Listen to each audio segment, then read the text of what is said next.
we're at Akers, as you know, and we help contractors build processes around their sales and marketing to grow and identify the bottlenecks within their business that will allow them to most easily grow without all the traditional strategies that people just immediately gravitate towards. We want to make sure people are doing the right things in the right order.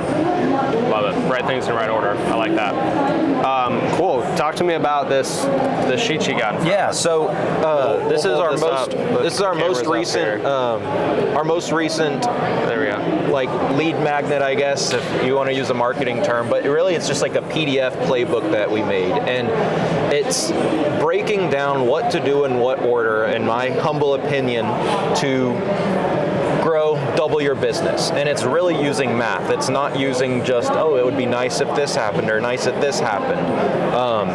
If you scan here, there's a guide. We'll maybe link it if this is out. We'll try to get a link to it. But maybe like put the QR code and maybe scan it on camera. Yeah, there we go. Ooh. We'll see if that works. But what we want to do is like, okay, to start, let's just work on what can we do around the neighborhoods to get one additional appointment. And that's like one of the big things that we focus on. So if we just got one additional inspection around inspections or builds for every job that you're doing, and you closed at the same rate, you could grow like whatever your closing rate is, right? So if you're doing 10 jobs and your closing rate's 25%, but then you start getting an additional inspection per job you're doing, then you just grew 25%.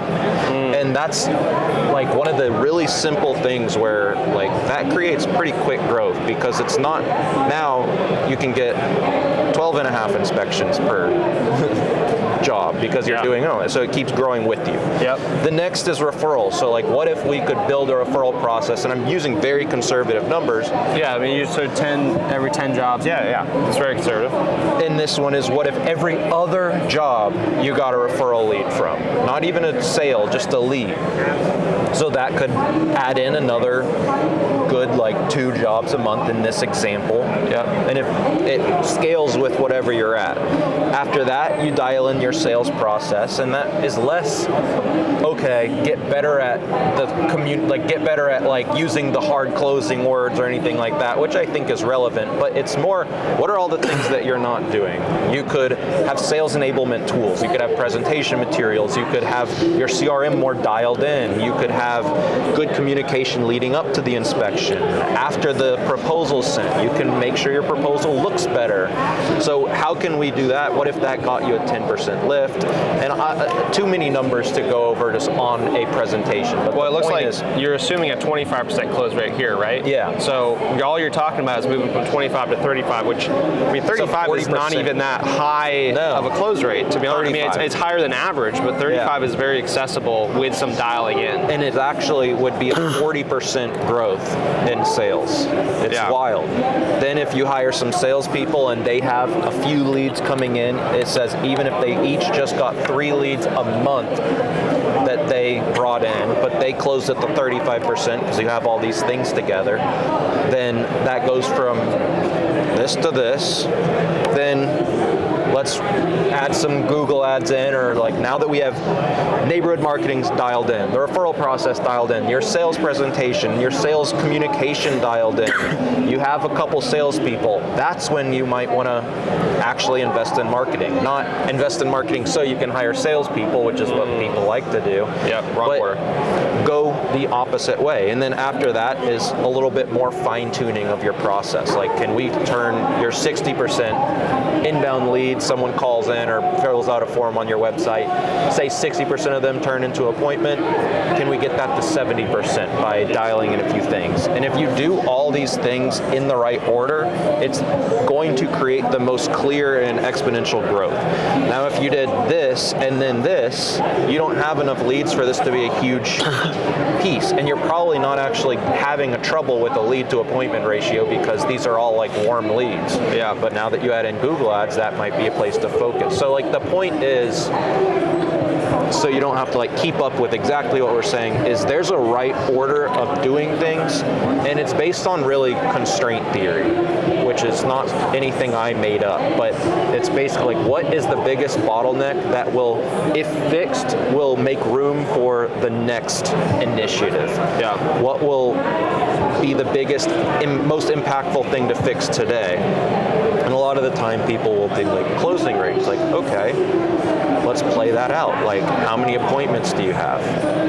10 a week? Okay, so is that actually the fastest way to grow? Or what if you could get additional appointments? Like, what if you could do certain things that kind of, different things in different orders, so that you're able to actually like grow the most stably, the most predictably, and it's really just all math. And that's the thing that I think us emotional entrepreneurs forget, is we can just break down the numbers and then follow them. They're going to tell us the story, and they're going to tell us what to do each time. Yeah, no, I love that. What I see when you're reading this is like, a lot of people have this leaky bucket that is their sales and production process. That really their whole like customer journey is this leaky bucket where constantly people are falling out.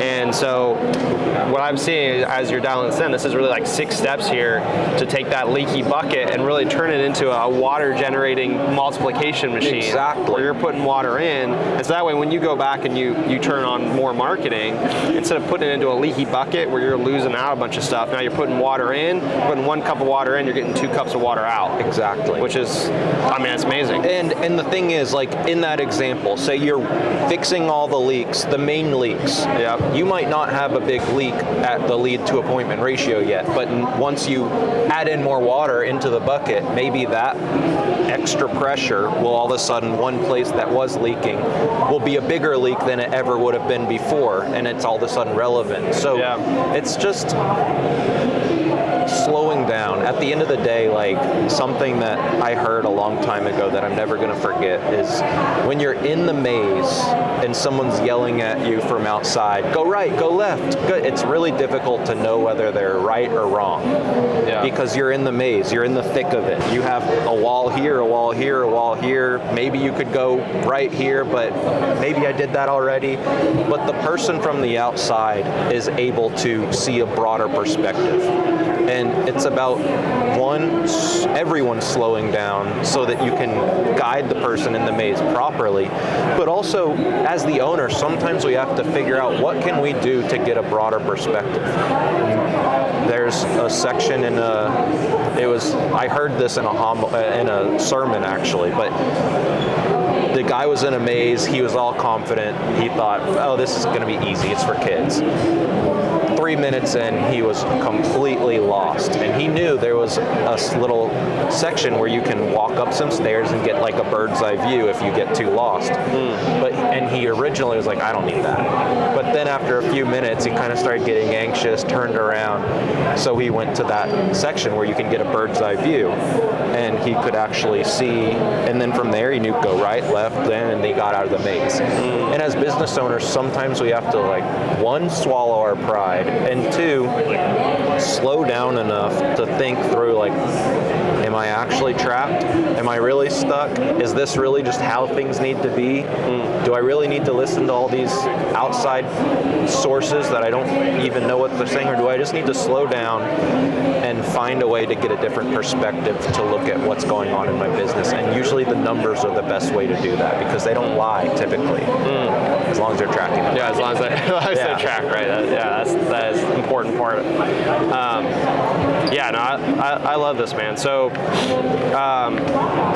how can contractors that are listening that this might resonate with, how can they get in touch with you and learn more, get more information, figure out how to follow these steps, get help with that? Sure. So bgb-enterprises.com/6levers. no space, that would be a way to get this guide, and we'll link it as well. But my website's bgb-enterprises.com. We have a link to our free Facebook group on there called The Built Right Contractor. We'd love to have you in there, do a lot of free content. And then we also have a free call that we do with anyone who's interested that's running a roofing business. If you're a salesperson, I'm sorry, but please, owners only. But we'll actually work with you to map out this. It's not we're going to double your sales. It's let's look at the numbers and let's look at a path and what needs to happen in what order where you could double your sales or more. And while it sounds like some big marketer thing to say, it actually is just math. And if you can look at the math and figure out, okay, what's the right plan, and then you have either yourself the ability to create a really solid plan around it, or hire someone like us to build the plan who's done it a few times and help you execute things one by one.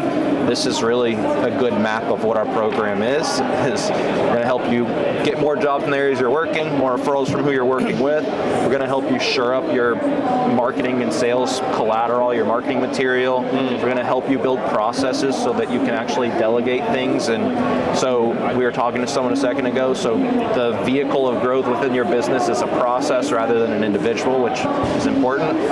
We'll help you with what lead gen strategies to actually use and what not to use and what budgets you could use. And then we'll help you dial in some other things like your lead to appointment ratio. And really that's where we keep on figuring out like what does the business need. But we're always going to work with what's the big constraint and how can we create a solid plan over sometimes a couple weeks, sometimes a few months to unblock it. And that will almost always be the easiest and quickest way to grow. It's usually not some big grand move that people thinks it is. It's usually just find the problem, fix it, and then keep on moving. It's not, doesn't need to be so extreme.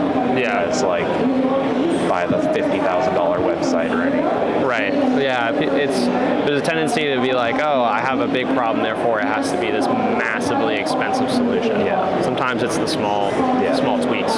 Yeah. That can make all the difference. Yeah. It's really just, I mean, Hormozy says it's not a silver bullet, it's 1,000 golden BBs, and it's so true. And that mindset as an entrepreneur is going to serve each of us very well, because sometimes we tend to be a little dramatic in our problem solving. Yeah, and I feel that. It's hard not to be. It's hard not to be, yeah, for sure. because it's fun too. That's why that's what we do. That's what we like. Absolutely. Yeah. Yep. I hear it. I hear it. Well, yeah, that is great, and thank you for sharing all that, Brad. I love it, and yeah, thanks for joining me. Beautiful. Thanks.